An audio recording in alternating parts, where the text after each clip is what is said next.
பனி நிறைந்த கண்ணாடியில் கண் வரைந்தேன், வழிந்தது கண்ணீர். சொற்கள் தான். நிதானமா யோசிச்சு பாருங்க.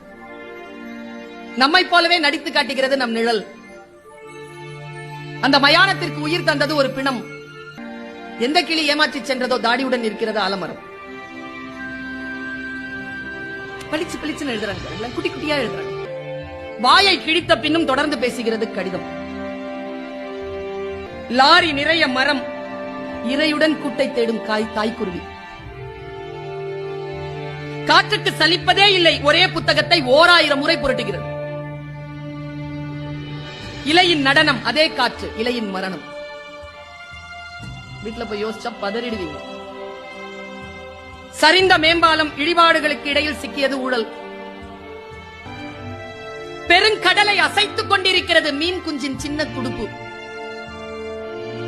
மீன் குஞ்சுதான், துடுப்பு சின்னதுதான், அசைத்துக் கொண்டிருப்பது பெருங்கடல்.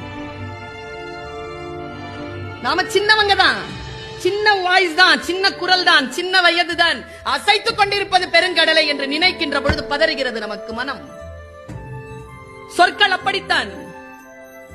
காக்கை கூட்டில் காத்திருக்கும் இசை, குயில் முட்டை.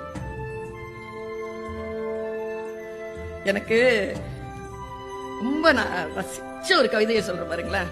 உங்களுக்கு தெரியல, நீங்க அந்த மனத்திற்குள்ள நீங்க உள்ள போகணும். கீழே ஊதாங்குழல் இசைக்கிறாள் அம்மா, ஊதாங்குழல் இசைக்கிறாள் அம்மா, நடனமாடுகிறது நெருப்பு. குழியில் விழுந்த யானை ஏறி செல்லும் எறும்பை வியப்புடன் பார்க்கிறது. விழுந்த பின்னும் பறந்து பார்க்கிறது பறவையின் இறகு.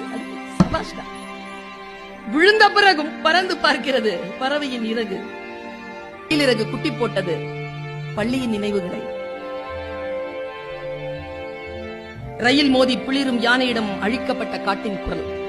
யாரிடத்தில் சிந்தனையும் சொல்லும் மிகச் சரியாக சேர்கிறதோ அவர்கள் போதி மரத்தில் உட்கார்ந்திருக்கின்ற புத்தனை விட குறைவானவர்கள்.